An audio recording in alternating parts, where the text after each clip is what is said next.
Hi everyone, it's Jessica. Welcome back to my channel. Today we're in the kitchen and we're making some basic white bread. This is what it looks like. We're gonna make 2 loaves of this, so let's get started. We're making a basic white bread today, and I have all my ingredients here. This is a really quick white bread. It uses a large amount of store-bought yeast, but it produces a really nice fluffy loaf inside. So I really like this one. In this measuring cup, I have a cup of milk and a cup of water. I heated them for just like 30 seconds and they're just barely room temperature. So into here, I'm going to add 2 tablespoons of sugar.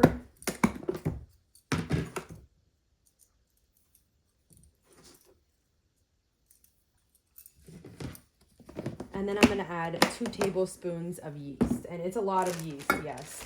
But this is what makes it a really fast recipe.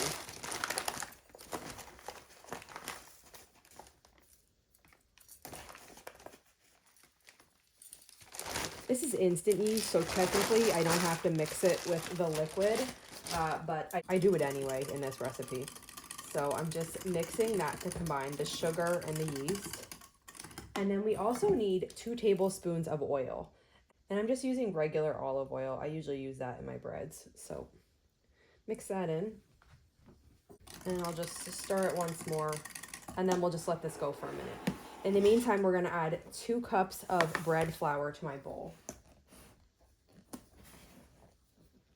I usually just fluff the flour up a little bit, like I scoop it, I drop it, I scoop it, I drop it. And then when I do a final scoop, I just shake it even. That's usually how I measure my flour. So we need to put 2 cups in here. We also need 2 teaspoons of salt. I'm just gonna put that in. Okay, and after a few minutes, once this starts to look a little frothy, it's hard to tell with the oil on top, but I know that this yeast is fresh, so I'm confident to use it. If you aren't confident that your yeast is fresh, then don't put the oil in right away. Just put the sugar, water, and milk and the yeast, and then let it bubble. If it bubbles, then you're good to go. You can just pour your oil in and mix it in here. If it doesn't bubble, then your yeast isn't fresh and you need to get some more. Now we're just going to whisk this together till it's really smooth.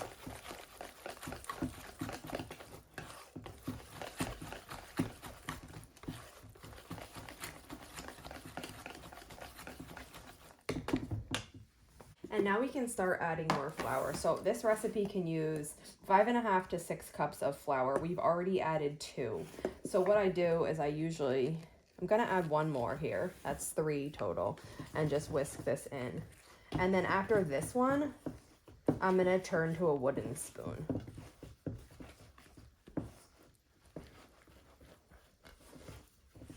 It's getting to be like too thick to continue with the whisk, so I'm just gonna get a wooden spoon and we'll switch to that. Actually, I'm just gonna use a regular tablespoon. And I just get the excess dough out of my whisk.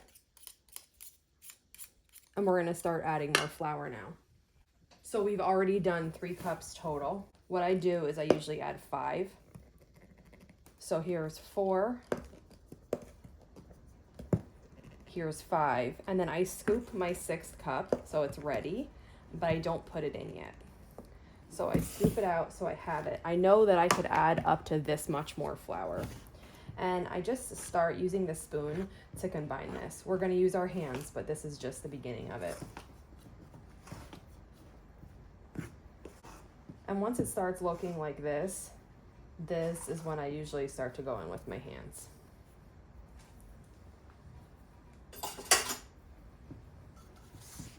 So I just basically kind of reach down to the bottom and flip it over. I'm gathering the excess flour around the sides and the bottom of the bowl and kind of pushing it into the dough. The dough is really sticky yet because it hasn't absorbed all this flour, so it is sticking to my hands. But we just keep kind of repeating that fold over. And now that it's starting to come together, I'll start kneading it. So when I knead my dough, I grab a section of it and fold it. And then I use the palm of my hand to kind of push down. And then I use the fingers on the back to fold it forward, and then I repeat. I usually do it like 3 times. And then turn it. So that's 3. Then I'll do that again. And the amount of flour that you use in this dough really depends on like the conditions of your kitchen on that day. So the way that this is feeling right now, I might not need any of that extra flour.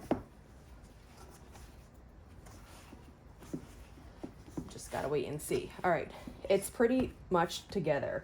I'm just gonna take this excess out of my bowl and dump it on my counter, and we're gonna keep kneading this. Now, you do need to knead it for at least 5 minutes.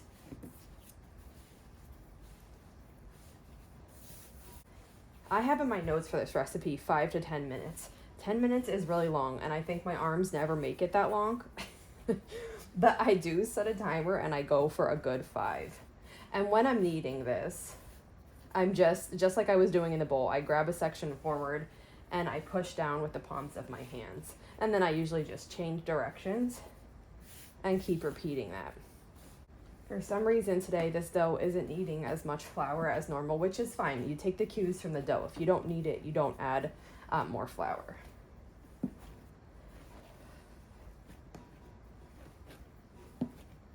And you just keep repeating this for a full 5 minutes. Your arms do get tired, but this bread is good and it's worth it. Okay, it's been a good 5 minutes now. My dough feels nice and elastic and smooth, and it's ready to rest. So I just kind of shape it into a loose ball like this, and then the bowl that I mix everything in, I put it on top of it and let this sit for 20 minutes.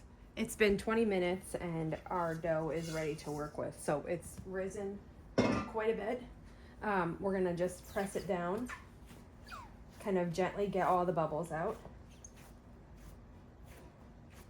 And then I usually just rip it in half. So I just approximate this, and I'm not usually perfect. If you want, you can weigh it so that you know you have exactly half. And then I just kind of stretch it into like a loose rectangle, just like that. And then I roll it up. If there's any bubbles, I kind of like squeeze them out here. And then I tuck the ends underneath, kind of like that. And then I put it in my prepared pan. You can butter the pan. You can spray it with cooking spray, lard, whatever you want. And then I just repeat it for the other one. I could already tell this one's gonna be bigger, but it actually always works out, even though I'm not perfect. So I just push it down, roll it up. I roll it like nice and tight. And then just tuck the ends a little bit. And then put it in my prepared dish. So I have 2 loaf pans.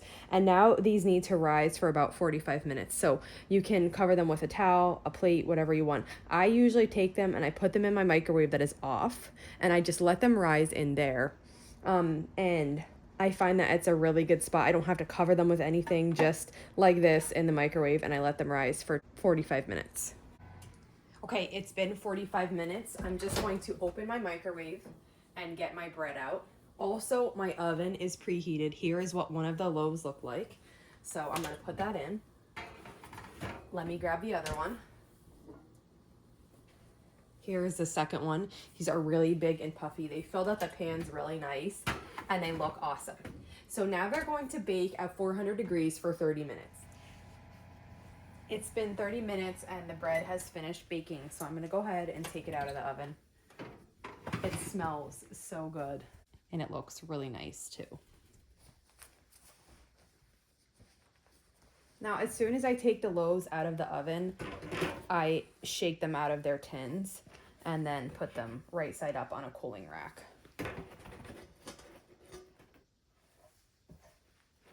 If you wanted here, you could brush the bread with butter or oil. A lot of recipes call for that. I usually don't, and I just leave it.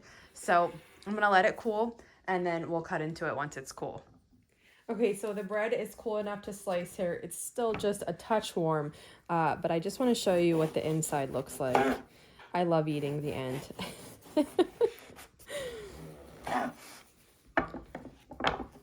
But here is what the loaf looks like inside. It's really soft. The whole thing is soft and squishy. It's so fresh and delicious. You know, I used to make white bread occasionally here and there every other week, you know, something like that. But now I've gotten onto the schedule where I make it once to twice a week and we don't buy bread from the store anymore. So I'm either making my white bread, I have a whole wheat one, or my sourdough. And the sourdough I make in many flavors. So it's really nice to be able to make a good loaf like this for sandwiches for my kids, for myself for toast. Just a really delicious, simple recipe.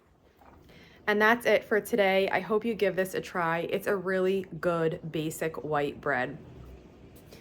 If you have any questions, just let me know. And if not, I'll see you back here soon. Thanks for following along.